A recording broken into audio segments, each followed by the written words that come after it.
Good afternoon, students. Today we will discuss the concept of national income. What is national income? How national income has been calculated? So let us start.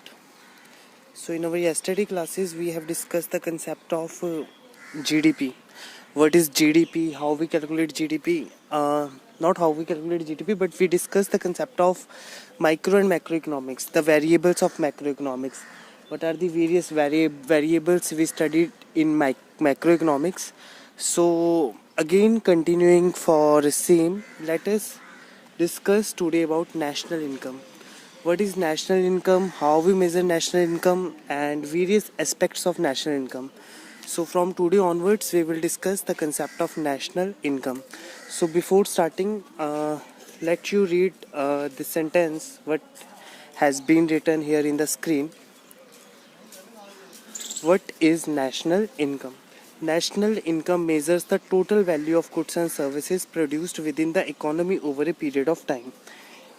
एक economy में पूरे period of time में कितनी values के goods and products produce होते हैं, वो सारा नेशनल इनकम में आता है. Again I would like to state it.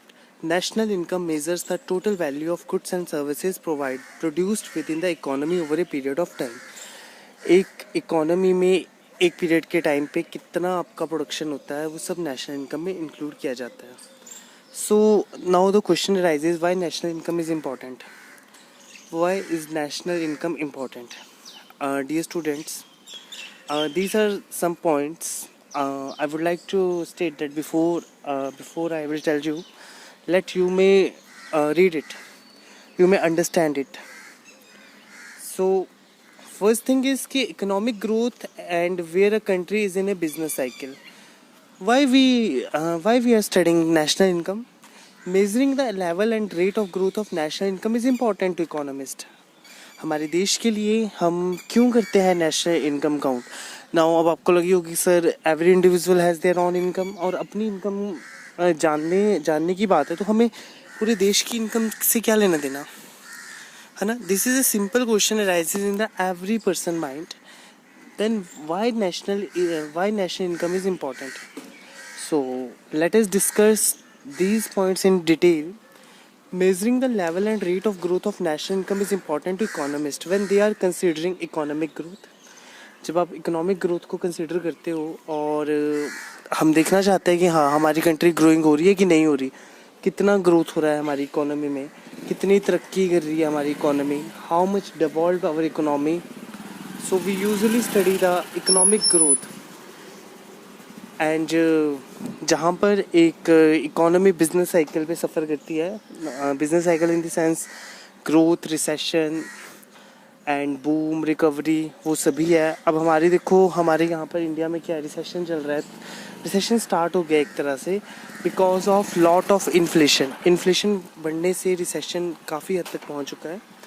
And where the economists are considering changes to average living standard of the population, where average standard of population is necessary. And third one is looking at the distribution of national income, measuring income and wealth in inequalities. So you may also read it properly. Very good.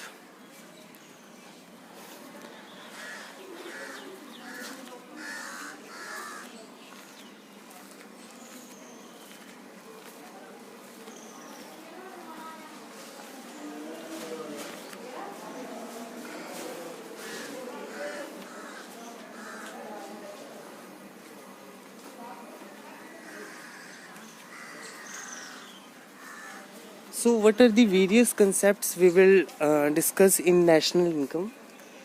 Although you have discussed in your plus 2 class, आपने अपनी plus 2 class में काफ़ी कुछ पढ़ा है इसके बारे में. GDP, GNP, these are various terms. Market price, factor price, काफ़ी कुछ पढ़ा है हम लोगों ने इसके बारे में. सो नेशनल इनकम के कंसेप्ट की बात करें तो GDP is defined as an aggregate measure of production equal to the sum of the gross values added of all the residential institutions units engaged in production. अच्छी तरह से आप इस डेफिनेशन को अगर पढ़ेंगे तो आप समझेंगे इसकी बारीकी को. Gross domestic product, GDP, GDP is defined as an aggregate measures of production. Aggregate मतलब total measure of production. पूरे देश में total production कितना हुआ, total measure of production equal to the sum of the gross values added of all the resident institutions units engaged in production. जितनी भी units production में engaged है, तो it is defined as an aggregate measure of production equal to the sum of the gross values added of all resident institutional units engaged in production. while अगर हम इसके second matter की बात करें तो gross national product is the market value of all the products and services produced in 1 year by labour and property supplied by the citizens of the India. इन दोनों को थोड़ा बारीकी से समझो. अगेन इसको रीड करो. After reading you will understand it properly. Now you may again read it properly.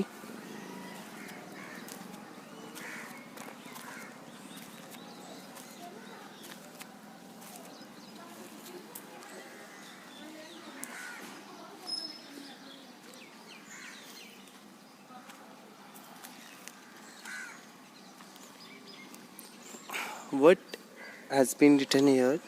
It has been written here that gross domestic product is defined as an aggregate measure of production equal to the sum of the gross values added of all residential institution units engaged in production.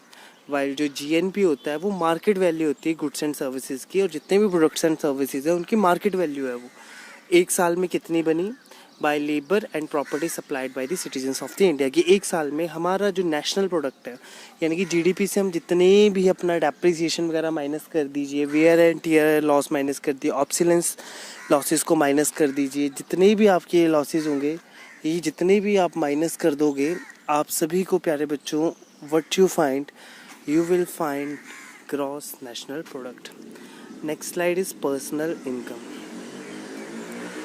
अब personal income है, नाम से ही है personal. Personal income is the total money income received by individuals. कि total money जितनी भी individuals के द्वारा रिसीव की गई है. Personal income is the total money income received by individuals and house holds of a country from all possible sources before direct taxes. जितने भी पॉसिबल सोर्सेज है इकोनॉमी में, like some people are engaged in primary sector while other one is secondary sector and third type of persons are engaged in tertiary sector. So the income generated by all these sectors, either primary, secondary and tertiary, all these incomes are included in personal income. The personal income is the total income received by individuals and households of a country from all possible sources. What all possible sources? Direct expenses, direct income, indirect expenses, indirect income, all expenses. So per capita income जब हम पूरे देश की income को total population से divide कर देंगे, है ना, तो हमारे पास आ जाएगी पर कैपिटा इनकम. ऑल्दो ऐसा नहीं होता है कि मान लो कि पूरी पॉपुलेशन को पूरी इनकम से डिवाइड कर दिया, पर पर्सन की 1 लाख रुपए पर कैपिटा इनकम आ रही है. अब ऐसा तो नहीं है. जो पुअर लोग हैं जो कि पॉवर्टी में है उनकी पर कैपिटा इनकम तो 1 लाख बन ही नहीं सकती.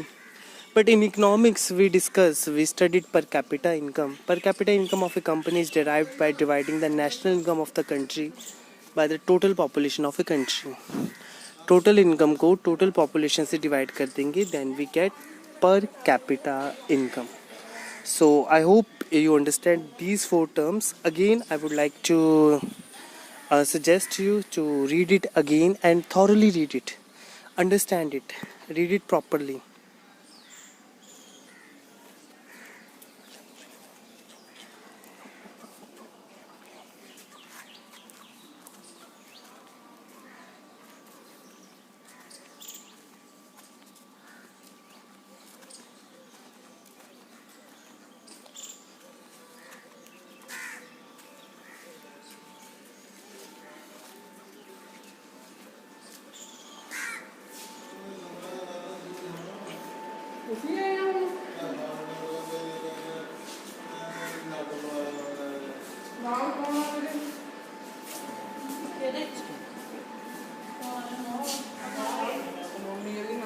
So next is national income concept and measurement. So production, little bit background noises here, so kindly adjust.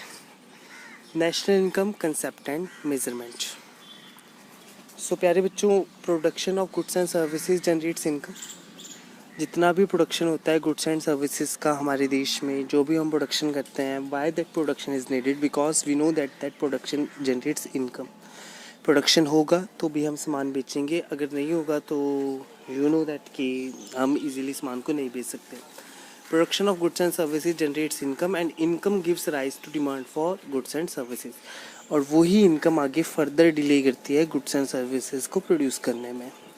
Again I am repeating, production of goods and services generates income and income rises to demand for goods and services. Further demand करेंगे तो हमारा expenditure होगा. सबसे पहले देश में production होता है, प्रोडक्शन जितना होगा तो लोगों की डिमांड बढ़ेगी. Production of goods and services generates income, है ना. किसी भी देश में जब प्रोडक्शन करते हैं, production of goods and services क्यों करते हैं? Because the producer wants to generate income. वो प्रोडक्शन करते हैं, हम एक्सपेंडिचर करते हैं, तो वहाँ से क्या होता है, मुझे गाड़ी खरीदनी है और किसी ने गाड़ी बनाई, उन्होंने प्रोडक्शन किया, तो अब मेरी डिमांड आई, I want to purchase a car, और मैं उस कार को खरीद लेता हूँ. तो कार को खरीदने पर मैं एक्सपेंडिचर क्रिएट कर रहा हूँ, है ना. Demand gives rise to expenditure, और अगर एक्सपेंडिचर होगा तो expenditure give further rise to production of goods and services. So again एक सर्कुलर फ्लो होता है ये. प्रोडक्शन के घूम घुमा के प्रोडक्शन के बाद फिर प्रोडक्शन आ जाता है. You may read it properly, understand it properly. I will give you 1 minute to read it, to understand it. You may understand it properly.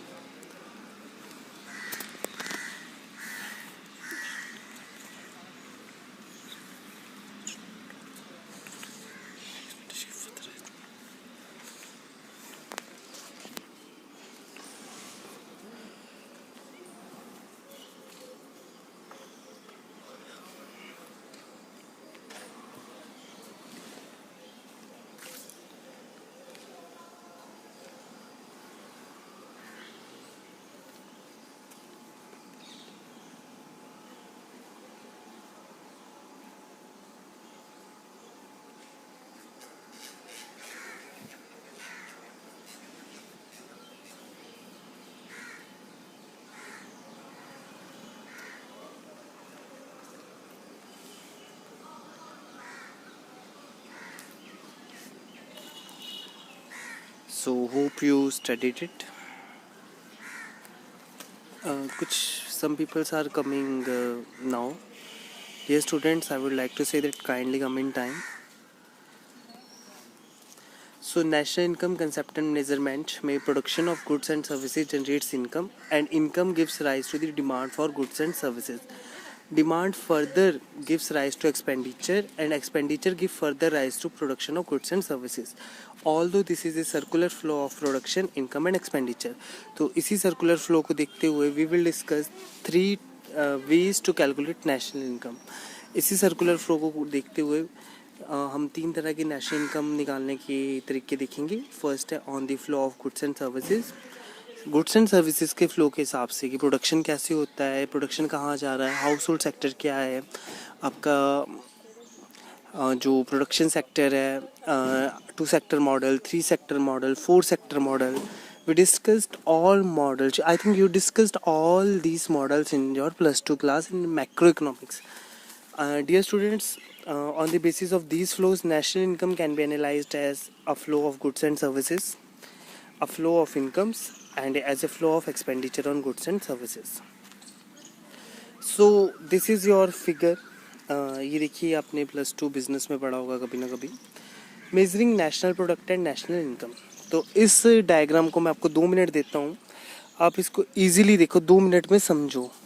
You must try to understand it, what this particular diagram has been stating, what it has been saying. Just read it, just understand it, and just study it properly.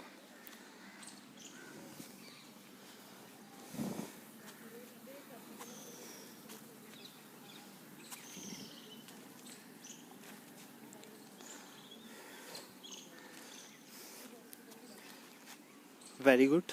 Understand करो, ये देखो flow कहाँ को जा रहा है.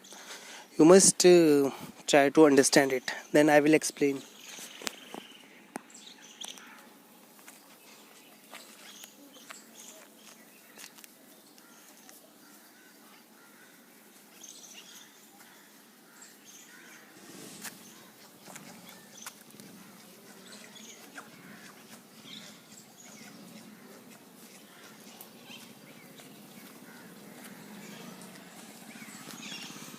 It is a figure that is showing the national product and national income. So यहाँ देखते हैं एक हाउस होल्ड सेक्टर है, हाउस होल्ड जहाँ हम लोग हैं. We consume final goods and services produced by the business sector. Business sector क्या करता है? प्रोडक्शन करता है. प्रोडक्शन किस चीज़ का करता है? गुड्स एंड सर्विसेज का करता है. So business sector provides goods and services to consumers, और कंज्यूमर्स क्या करते हैं? उसको कंज्यूम करते हैं. one sector is producing goods and services. It provides goods and services to consumers while the another sector consumes the final goods.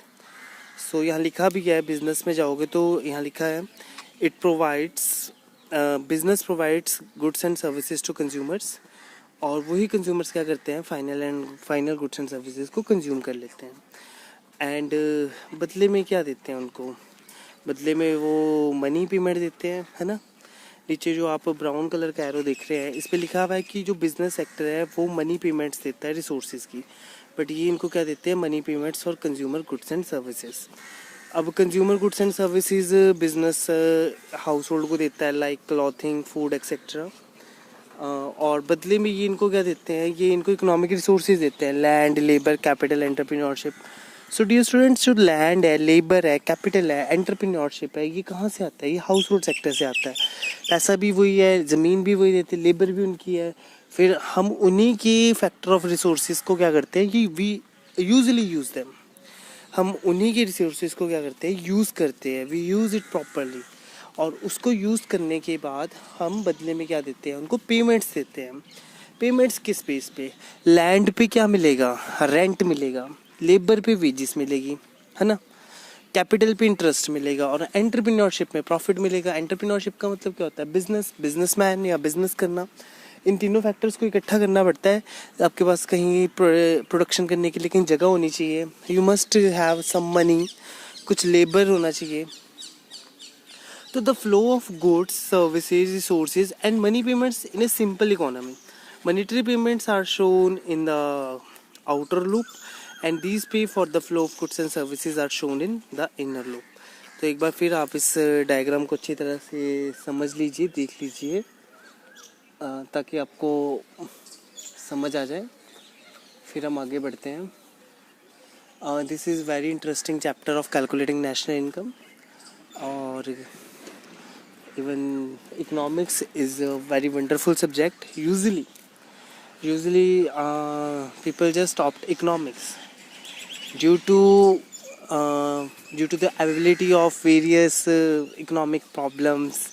They just want to try it, like why inflation is rising, why there is a problem of unemployment, why such kind of problem is facing in underdeveloped economy or developing economy.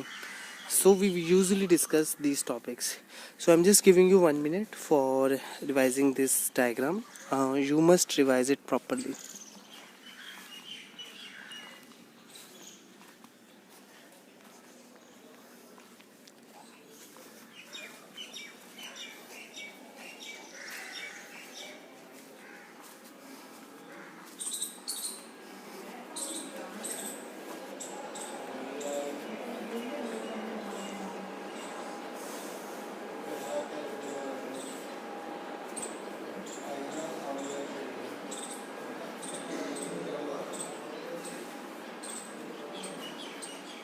सो जैसा कि हमने देखा कि 3 तरह के methods होते हैं. Production method, जिसको हम प्रोडक्ट मेथड भी बोलते हैं. Second method is your income method, and third method is output method. So we usually हम क्या करते हैं? We usually 2 minute.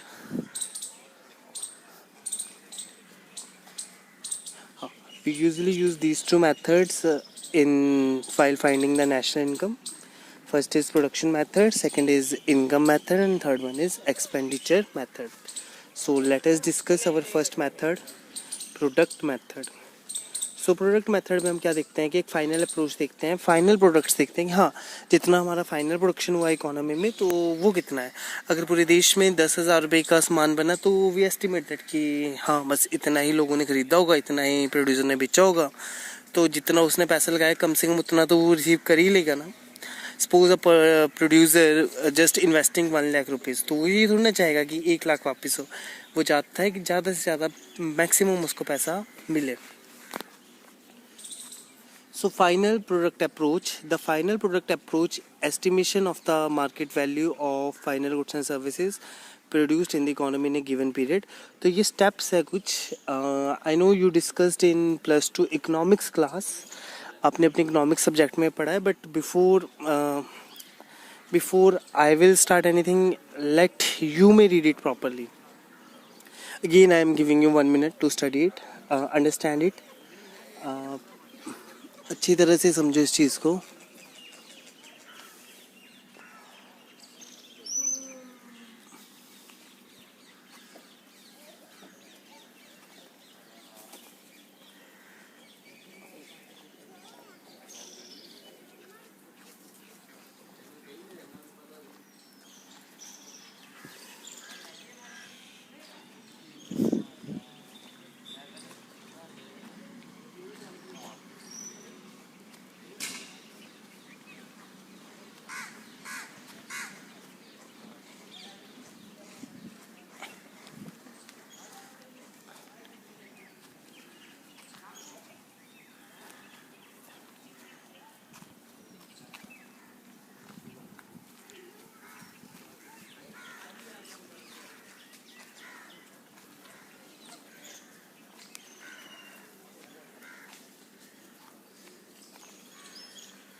Hope you read it properly. So dear students, अब हम आगे बात करते हैं इसके steps की. Although we know that कि it is a first step of calculating GDP. So firstly, the market value of all final goods and services produced within the country gives the estimate of GDP at market price. हमारे को GDP पता लग जाता है market price पे कितना है. तो इसमें हम क्या करते हैं, हम पूरा देख लेते हैं कि मार्केट वैल्यू देख लेते हैं फाइनल गुड्स एंड सर्विसेज की. Why final goods and services, final क्यों लगा है इसके आगे, क्योंकि अब वो जो गुड्स है वो ऑलरेडी बन चुकी है. I think there is no need for further specification और further requirement in that type of particular goods. तो फाइनल गुड्स एंड सर्विसेज है. तो जब ये फाइनल गुड्स एंड सर्विसेज प्यारे बच्चों बन जाती है तो वो जीडीपी में आ जाता है. what I am saying, the market value of all final goods and services produced within the country gives the estimate of GDP. ये estimation बता देता है GDP का at market price. So firstly we will try to calculate GDP at market price. So next step is the addition of net factor income from abroad in GDP at MP gives gross national product. तो ये तो हमारी होगी अपना market price की. हाँ, India की national income ये है. बट हम जब net factor income from abroad डाल देते हैं, हमारे को कुछ इनकम्स मिलती है. इनकम्स एनआरआईज है, जो persons who are residing outside India but they currently living in India, but they currently living outside India but they are resident in India. वो भारत में रह चुके हैं, now they are providing services in foreign. So we usually add their income which is also known as net factor income from abroad. सो सबसे पहले क्या होता है, हम जीडीपी निकालते हैं अपने मार्केट, हम फाइनल वैल्यू निकाल लेते हैं गुड्स एंड सर्विसेज की जो प्रोड्यूस्ड है हमारे नेशन में. उसमें हम ऐड कर देते हैं net factor income from abroad. So firstly the market value of all final goods and services produced within the country gives the estimate of GDP at market price. GDP at market price.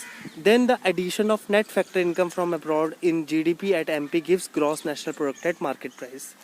तो ये ऐसे निकाला जाता है. फिर you know that कि there are some deductions होती है डेप्रिसिएशन की, लाइक कि सारा प्रोडक्शन तो देश में नहीं होता, कुछ वियर एंड टीयर होता है, डेप्रिसिएशन होता है, लॉस होता है, ऑब्सोलेंस होता है, तो उन सभी को भी देखा जाता है. So the deduction of depreciation from gross national product at market price provides net national product at market price. तो सबसे पहले हमने देखा कि पहले स्टेप में हम जीडीपी निकालते हैं. जीडीपी मतलब कि the value of all final goods and services produced in our country. उसके बाद हम क्या करते हैं, उसके बाद हम इसी में क्या करते हैं, net factor income from abroad को ऐड कर देते हैं. जब दोनों को ऐड करते हैं तो उसमें से हम कुछ डेप्रिसिएशन होता है या कुछ वियर एंड टीयर के लॉसेज होते हैं, ऑब्सोलेंस लॉसेज होते हैं, वो हम क्या कर देते हैं, रिमूव कर देते हैं. Then reduction of net indirect taxes, जितने भी नेट होता है NIT. इन शॉर्ट व्हेन जब हम प्रैक्टिकली फार्मूलाज के हिसाब से इसको देखेंगे तो इसको निट बोला जाता है, net indirect taxes. The deduction of net indirect taxes, the deduction of net indirect taxes from NNP at MP gives net national product at factor cost. So dear students, just read it properly.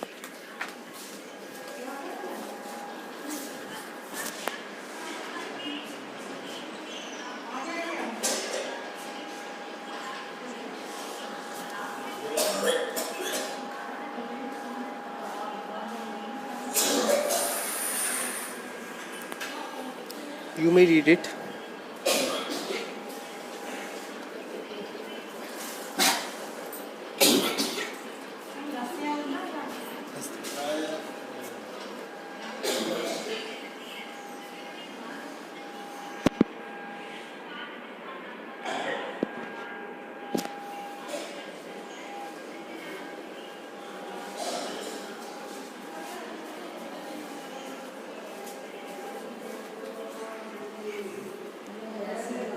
In our next slide,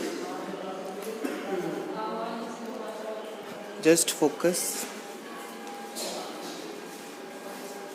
Here is a problem of double counting.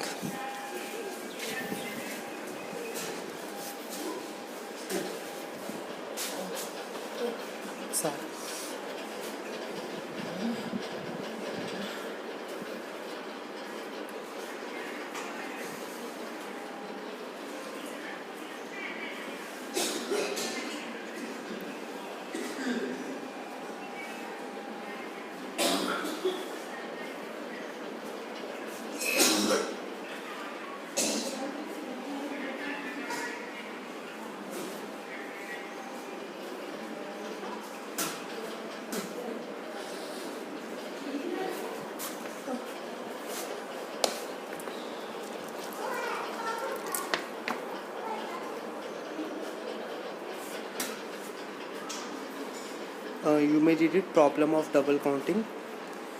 The calculation of national income through final product approach considers the market value of final goods and services, and the value of intermediate goods is not included in it. If the value of intermediate goods are considered, it will involve the problem of double counting. So double counting को मैं आपको अच्छी तरह से समझा देता हूँ. एक एग्जांपल्स देखिए.